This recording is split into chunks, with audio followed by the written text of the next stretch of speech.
We have Will Ospreay's AEW contract details, plus a major heel turn is planned for some top AEW stars, and are WWE adding new faction members? Oh, stay tuned. So it happened on Saturday night. Will Ospreay revealing that he has indeed signed with AEW. He's not coming in just yet. He's got a few bits to do with New Japan Pro Wrestling first, and then he's coming over proper February sort of time. Yeah, around about that time. Is what he said. But we've got some contract details regarding Big Willie. Fightful Select giving us a few of the deets, eh? Yeah, Fightful Select have confirmed that Will Ospreay has committed 3 years to AEW in his new contract, which was revealed to the world at Full Gear on Saturday.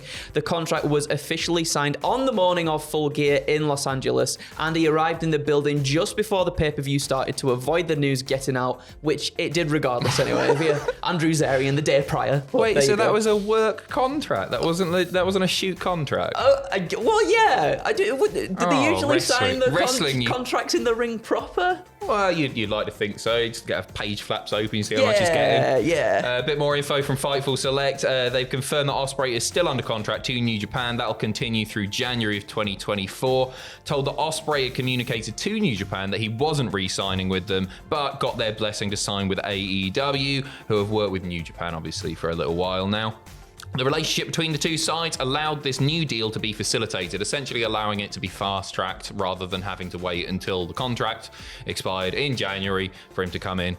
It would have taken a little bit longer. Ospreay will still be able to work select dates for New Japan while under AEW, the new AEW contract, so you could see him in a New Japan ring still moving forward. That's always the benefit, I guess, isn't it? When you sign with AEW and the relationship they've got with New Japan, like Will Ospreay's been such an intrinsical part of New Japan, I feel like recently, that it'd be nice for him to go back and do little bits here and there. Yeah, for sure. It'd be a shame not to see him in a New Japan ring, and that's the great thing about AEW is that you're likely to see that sort of thing, especially at Ospreay's level. More exciting for me is the possibility of him headlining Wembley. Which I feel like that. I think that's a big part of him signing. Has to be down the line at some point. And yeah, probably a big part of him signing for sure. Because nowhere else can really offer that. We don't know. John Cena came in, promised WrestleMania in the UK. Yeah. Who knows when or if that's going to happen. But with Tony's going to run Wembley every year. Fingers crossed, anyway. Fingers crossed. Contract discussions between Ospreay and AEW got serious late autumn. Major part of those discussions was Will's desire to stay as a UK resident, but he was open to exploring a US move if needed. However, his AEW contract, according to Fightful Select, will allow him to remain in the UK. Nice, another benefit, I guess, then as well for him. Yeah, he's really keen on staying over there. Yeah, and as well, if he can stay in the UK, we know that he does sometimes pops up on the indies and stuff as well. It's nice for him to the office. Yeah, help us out with an interview or two. He's just over there. There he is. Let's keep that Say going for his a few name, man. He's not here. He's too expensive now. Bit of information regarding Will's talks with WWE as well. Yeah, so WWE had indeed been interested in bringing Will Ospreay in, and Fightful adds WWE were working on the logistics of bringing Will Ospreay in, what his weekly schedule would be, whether it'd need to move to the States, etc. Impact and TNA had also shown interest, and in return, Ospreay is keen to return to TNA as well, which he indicated at Impact Turning Point in Newcastle. Whilst Fightful haven't confirmed this, it is very likely that his AEW contract would allow him to pay visits to TNA based on prior working relationships between the two sides. Nice. Yeah, I think it'd be really good for TNA and Impact, perhaps, to get him in there whilst the rebrand happens as well. Even more buzz around that's that happening too. Yeah, for sure. So and yeah, like I said, this is the good thing about him signing the AEW contract, is that he clearly has all these desires of wanting to go to still being able to do stuff with New Japan, wanting to do the TNA and Impact stuff, and perhaps even wanting to do some stuff on the indies in the UK as well. Best of both worlds. Yes. More than both. All best the of worlds. all boasters. You know what? I'm really looking forward to seeing Will Ospreay as a weekly TV guy. It's something I've not really seen properly before. And I think it's a different style.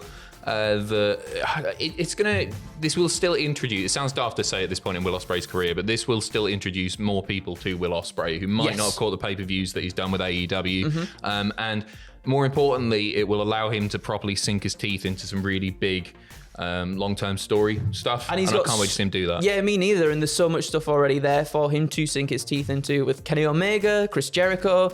You've got Aussie Open as well. When they're all like healed up and ready to go back together, they could go after the Trios Championships. You've got the mid-card stuff. There's plenty for him to do. And I think they'll invest a lot into him as well as like a main event person. For sure. Yeah, 100%. It wouldn't surprise me if he's headlining this coming Wembley. Yeah. Maybe him and MJF is the... That would be good, wouldn't It's it? a long way away. Maybe I'm is. getting ahead of myself. Anyway, speaking of sinking teeth into things, Shayna Baszler has a friend called Ronda Rousey who popped up. Shayna Baszler did the she thing bites. with Yes, you know, vampire. Ronda Rousey popping up in Ring of Honor last week during the TV taping. During the media scrum, Tony Khan giving us a little bit of information about Ronda's status with AEW. Yeah, he said she's not signed, but we had a great conversation. She is a local, she lives nearby, and that really helped make it possible. So anytime it's convenient, we'd love to have her back because she was tremendous. It was a great match, and if people want to see it, check out Ring of Honor. He doesn't sound that hot on it, does he? Not really. Do you know what, like, she was down the road. I saw some footage of the match that got posted up onto YouTube and stuff, and during the match, a lot of people were chanting, "This is awesome." I think she looks a lot more comfortable in what she's done on the indies so far, and in that match in Ring of Honor. I think she looks a lot more sort of at ease. Seems to be enjoying herself. She's selling moves, which is really nice to see as well. Yeah. And I wouldn't mind seeing her sort of in this sort of role, in this sort of environment, because I feel like she's really putting the work in. Yeah, for sure. And I really do think you have to commend that as well. The fact that, you know, she's Ronda Rousey, she's a multi-millionaire. She could quite easily just not bother anymore. But instead, she's doing independent shows. She's gone and done Ring of Honor. Yep. Her heart is sort of still in it, and she's still really, really passionate about wrestling, despite some of the things that she said in the past. Maybe this has sort of reinvigorated her in some way. I think so, because with WWE, I guess, you know, with her being such a big star, then wanting to push her into the forefront of stuff all the time, and like maybe obviously the crowd sort of reacting in a way that's like, we don't really want this, and you could tell that she was feeling that as well from being put in that role, I feel like, and the crowd reaction and stuff. So maybe her just doing these little bits here and there, it just, you know, it doesn't feel as forced, does it? No, it really Which is doesn't. nice. Yeah. I'm looking forward to seeing it. I'm looking forward to seeing the proper video. I've seen the clips as well. Yeah. But, anyway, sticking with AEW now, a major heel turn planned for some top AEW stars. You might have seen Brian Cutler put out a tweet regarding the Young Bucks, AEW status following their meltdown at Full Gear, saying, I'm being told that the Young Bucks will be taking some time away from wrestling. People close to Matt and Nick's camp are asking for privacy during this time. He's being a worky ticket, is what you would call it here. Fightful Select report that the Young Bucks are poised for a heel turn alongside Brandon Cutler, adding, those that will be spoken to say that the altered format of being the Elite is a part of this. For those asking, things are fine between AEW and the Young Bucks, who signed new long-term deals recently. You looking forward to a heel Young Bucks? I feel like we see it quite frequently, to be honest. Yeah, they're sort of tweeny at the moment anyway. Yeah, a little bit tweeny at the moment. Perhaps something with the Don Callis family, now that sort of Omega and Jericho are together and they both sort of like shoved Don Callis off to their side recently. I can see something like that happening, perhaps. You're allowed to say you're not excited about it. I mean, I'm not, to be honest, because again, we've seen it quite frequently, and it doesn't really tantalize me as much as what someone else would be if they turn heel. You know what I mean? I'm only speaking personally here, but I think they'd have to do something really, really drastic to make me interested in the Young Bucks again. I feel really exhausted by them. And it's always like the friendship stuff as well that kind of like triggers it too. It feels like we've seen the friction between members of the Elite like multiple times before. So it doesn't really, it's not getting me going at the moment. No, it's not getting me going. It's fair. Before we finish with our new WWE Faction Stars revealed story, we've got 50% off at cultaholicshop.com. If you fancy checking it out, it's our Black Friday sale, only going until Saturday, I think it finishes. It would make sense, Black Friday and all that. They start early. They basically start in July now, don't they? We start ours a week early. If you fancy having a look, we've got hoodies, t-shirts, socks with little jizz stains on them, all that good stuff. Cultaholic.com.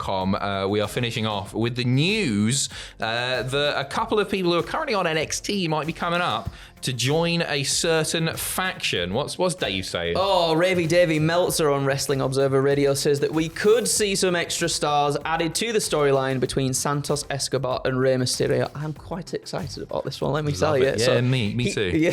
He reports that Angel Garza and Humberto Carrillo have been pitched to join up with Santos Escobar in his new heel version of the LWO. Meanwhile, Meltzer also reveals that Rey Mysterio is set to recruit Dragon Lee as part of the program. The idea being that Ray will endorse Dragon Lee as a future star. I think that makes sense. I sort of said on the news, I think with Sam last week, that I feel like Dragon Lee fits into that role, into that side a little bit more. The next Ray. The babyface side. On the babyface side. But you know what? With some of the matches he's been having at the moment, you know, I feel like we'll get to Humberto Angel in a second, but I feel like, you know, when they bring a luchador in and they really try and push someone to be the next Rey Mysterio.